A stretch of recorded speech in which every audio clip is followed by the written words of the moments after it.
Hello, everyone. My name is Rachel Weaver.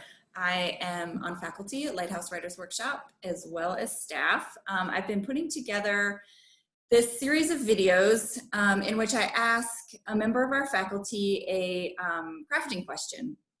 So Tiffany Tyson is joining us today. Hello, Tiffany. Thanks for being here. Thanks, Rachel. Good to see you. Nice to see you. So the question that I wanted Tiffany to talk about is working with braided narratives. So by that, I mean a dual timeline, multiple points of view. Tiffany, I felt like you did a great job of this, particularly in your first novel, Three Rivers. So I wanted you just to tell us a little bit about how you found your way through that narrative device, some problems maybe that came up for you as you worked with that, and how you solved them. So, thank you, first of all, for doing this.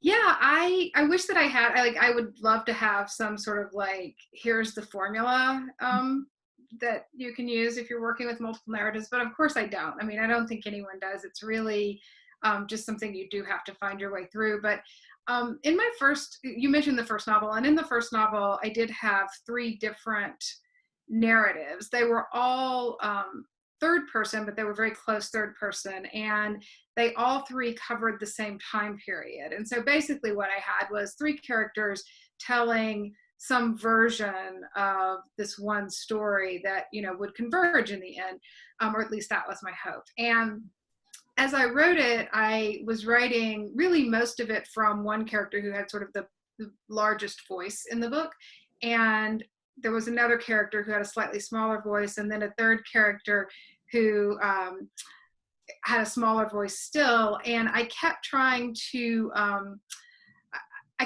write it the way you read it, by which I mean, like, here's the first chapter, the second chapter, the third chapter, and I was just writing it as one piece. And at some point, I realized that the only way that it was going to work to do it, because I kept getting, I would read it and I would be confused about where I was in the timeline, basically. And so if I'm confused, I feel certain everybody else would be too. And actually, people who read the book in different forms were like, you know, I really love this, but I'm not sure what day it is, or you know what I mean? It was a book that actually depended quite a lot on what day it was. And so one thing that I discovered that was really helpful for me was to tear the book apart, like to tear the pieces apart.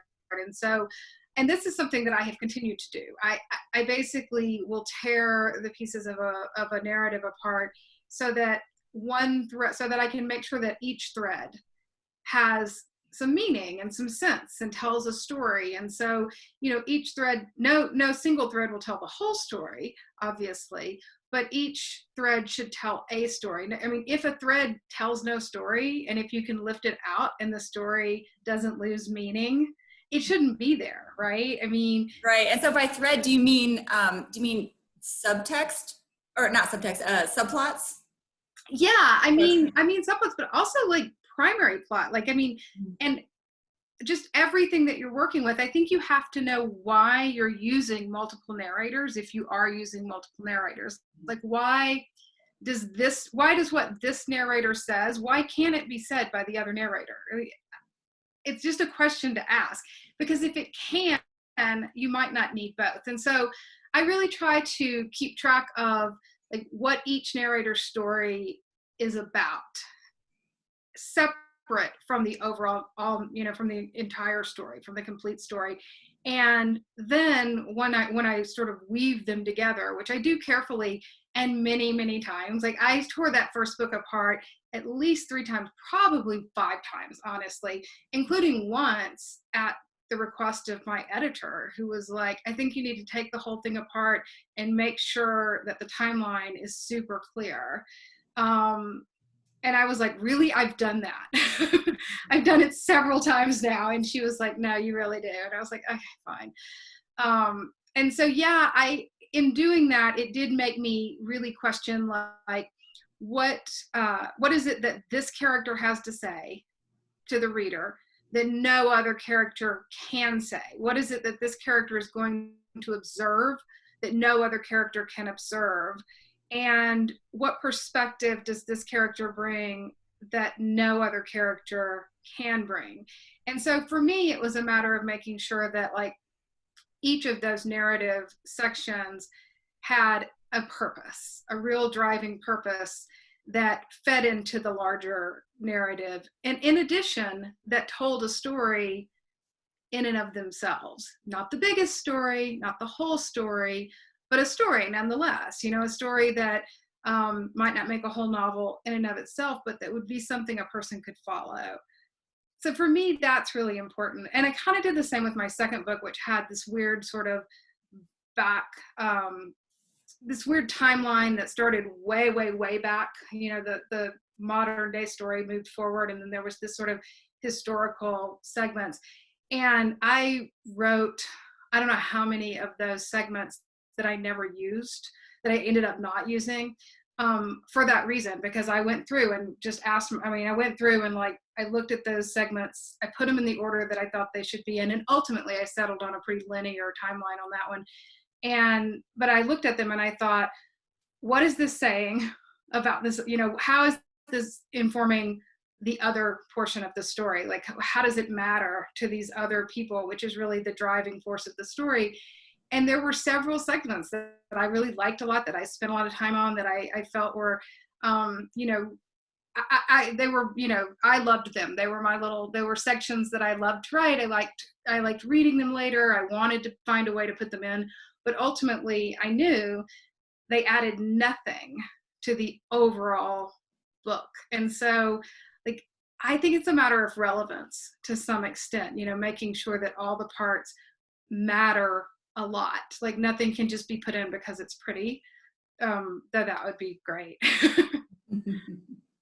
And do you think that you had to write those individual timelines or individual perspectives in order to figure out what the whole story was, and then go back to looking at them individually and figuring out, okay, does you know, this scene or this section or this, you know, part that I want in there, does that help me tell this whole story? I mean, I guess what I'm asking is, did you come up with the whole story first, or did you write those those sections individually, or those perspectives individually, and that helped inform what the whole story might be, or sort of, you know, like what the deeper meaning of the bigger story is? Absolutely. I'm not an outliner. I'm not a person who like starts with the story in mind at all. I wish that I were. I think that it would be so much more efficient, but I generally sit down and just start writing based on usually just like a scene that sort of comes to me, and I'm like, oh, I really want to write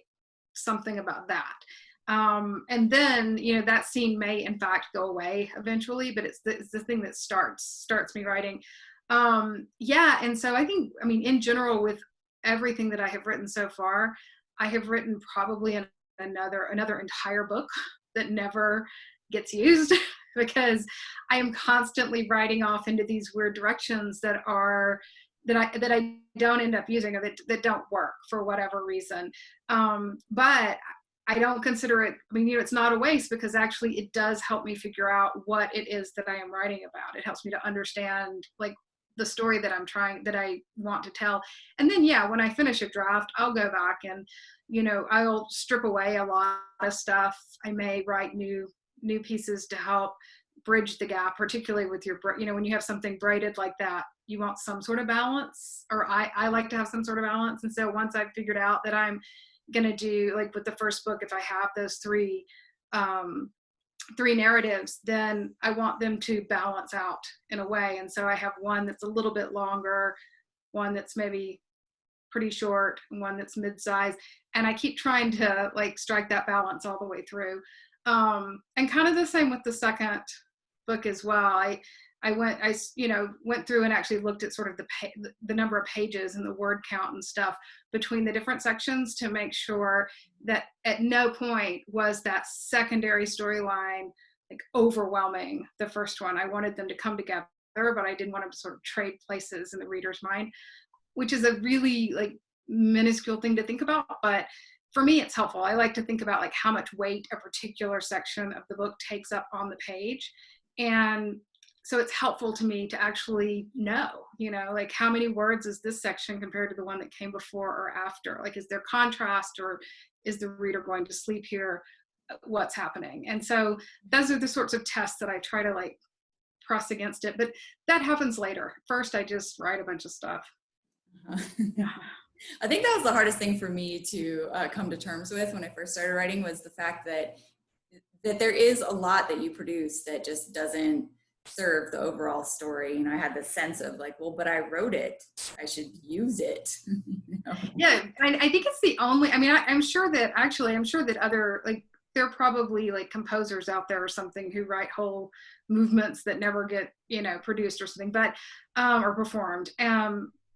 But I don't think there's quite so much waste in other professions. I mean, not that, like I said, it's not a waste, but I mean, it's hard to imagine putting that much time and effort into writing whole sections of something and then just letting it go. Yeah. Terrifying, really. I know, right? So before we go, do you have any words of advice for someone who is trying really hard to find their way through a braided narrative, a dual timeline? Do you have any sort of like practical advice for anyone who feels a little lost in that process currently? I do. So one of the, and I just sort of learned this the hard way, but one of the things that really works for me is to use note cards. And so really this is kind of after you've found your way and you realize, you know, once you've decided on sort of the form of your braided narrative. So maybe you have multiple narrators or multiple timelines or both, you know, it might be something really complicated or it could be just alternating narrators. I think it is really helpful to do sort of a scene by scene note card analysis, and you can do this on Scrivener too. I'm pretty sure lots of people use Scrivener. I don't use Scrivener, but I like to just physically write down, like on a note card, like what a scene is in as few words as possible. I mean, like no more than a sentence, but preferably like 3 words, like so and so finds something. You know what I mean? And I try to keep it to the more concrete things, as opposed to something more like abstract or thematic or whatever. And so I have all the scenes, and then I might go through and like put a little dot on all the ones that are done from one character's perspective and put a different colored dot on the ones from the other. And you can start shuffling things around at that point. Then you can get more complicated and really examine the thematic threads and stuff too. But I find that like if you can boil it down and make it as simple as possible, like boil it down to like the lowest common denominator and start moving it around, it should work at that level. Like if it doesn't work at that level, then perhaps it's too complicated, is I guess what I'm saying. Like try to find the simplest level in which it works, which I think is story. Like if it works as a story, as a simple story where this happens and then this happens and then this happens, even if those are ultimately very complicated happenings or abstract or very simple happenings, even if not very much is happening, there's still something happening. If it works as a story, then the more complicated things that you're dealing with, you'll be able to bring those together by examining how one thing leads to another, as opposed to just, I'm doing something great and complicated and a million things are going on the page, which is just overwhelming. I mean, all of that can be true and still it's overwhelming and it's hard to wrangle. I feel like it's like herding cats, you know? Don't herd cats, like find one cat and figure out what makes that cat work. And then you can, you know, go get another cat and bring it in. So I find that like focusing on the simplest thing, one thing at a time is the way that it works. It takes forever because you have to do it again and again and again, but it's helpful, I think. Well, thank you for letting me ask you questions and for shedding some light on the idea of that was complicated. I don't know that was so simple, but anyway. Yeah, no, I appreciate it. And hopefully I will see you soon. I would love that. Yeah. I would love to like clink a glass with you somewhere. No, right? Somewhere other than Zoom. Yes, yes. All right, thanks, Tiffany. Thanks, Rachel.